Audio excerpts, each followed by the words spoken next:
super cloudy today. It almost feels like it could start pouring any second. And what's going on today? I guess without thought of pouring rain, things like wind and stuff, how about this one? Apparently there was a drone put in the water going through a huge hurricane. This one says NOAA's multifaceted hurricane data collection efforts provide a detailed view of Hurricanes Franklin and Idalia.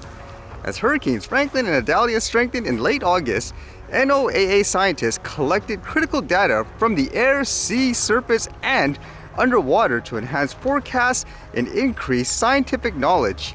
I've seen these type of footages before. They always look cool, putting these, I guess, water drones right in the middle of the storm. It says, in less than 2 weeks, a fleet of strategically placed oceanographic instruments gathered temperature, salinity, and the surface wind speed data, while NOAA's Hurricane Hunter aircraft repeatedly flew into the storm to collect atmospheric data. Each element of this coordinated effort is an integral piece of atmospheric puzzle that helps NOAA National Weather Service forecasters issue vital warnings and NOAA researchers better understand the storms, all with the goal of protecting lives and property. And apparently there were more records set too. Like this one says, NOAA flies straight into the Guinness World Record books. And what was the record for? It says here, the 2024 edition of the Guinness World Records book recognizes NOAA and industry partners with 2 world records: wind speed recorded by an uncrewed surface vehicle and endurance inside a tropical cyclone. It was for here, it says Hurricane Sam, a category 4 hurricane. It says on that day, the 23-foot-long sail drone Explorer SD1045 registered a record-setting wind speed of 126.4 miles per hour.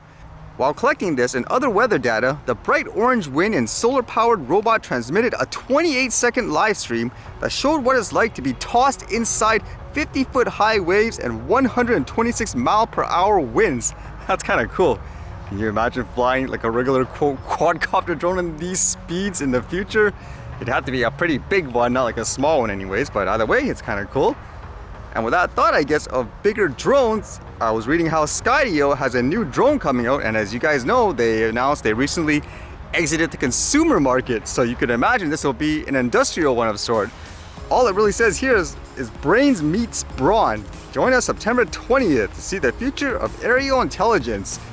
From all the media I saw, it seems like they are releasing it more for enterprise solutions or for officials, so I would imagine it could be used to help find missing people, construction sites, have an autonomous flight, or at the same time, maybe even military applications by the sound of it anyways. But again, it'll be interesting to see what this drone is, considering again, they said they're exiting the consumer market. And there was a lot of news about a new iPhone being released today. It'll be the iPhone 15, and while there's a lot of talk about all the specs and all that, as you would imagine, apparently one of the biggest deal of this announcement is how they are pretty much forced to get rid of their lightning cable connections. They're going to use standard USB connections because Apple forced to ditch lightning charger in new iPhone. So the tech giant said that the iPhone 15 unveiled at its annual event on Tuesday would use a USB-C cable as the universally accepted standard. And the reason for this, it says the EU had told the tech giant to ditch its proprietary charging ports to make life easier for consumers, save them money, and help reduce e-waste by encouraging reuse of chargers. However, some warn the move will lead to a rise in discarded cables in years to come. Perhaps in response, Apple used its launch event on Tuesday to make a series of environmental pledges about its new devices, including making the new Apple Watch range carbon neutral for the first time. So that's kind of interesting in one of those cases where it's one place around the world that says you better do it this way, so ultimately it just makes more sense to convert it for everyone else too. But do you think this is a good or bad thing overall? And then I quickly saw this, which was spreading around a lot of places here. As you know, there's been so much talk about things like variants and mandatory, potentially anyways, masks and stuff again here. And then there was this conference where there was the health officer here in Canada, and she was trying to telling people, well, get ready, like prepare for your mask and all that. So you can see it here first. Just wanted to take note, you're all masking, which is lovely to see, of course, but most government ministers are not now, most MPs are not, most people on the street are not masking. Is there any specific guidance on that going forward at this point? Yeah, it's Theresa Tam. So it is a layer of protection. We hope people have developed the habit to be able to use masks as needed during the respiratory virus season, not just for COVID, but for all the other respiratory pathogens that will be transmitted around this time. So I do think now is the time to get your masks ready if you don't already have them. In our own particular context, we certainly in our area, there's been an uptick in some of the COVID-19 indicators. For me personally, there have been cases around, even my work colleagues. So that's one of the reasons why we are wearing masks today. So it makes you wonder, will people be accepting of this time around? People already went through years of things like lockdowns and restrictions and all that, so will people actually abide by it? Or are people more skeptical, for example, or saying, oh, they don't need it? Who knows? What would you think?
All right, see you guys later.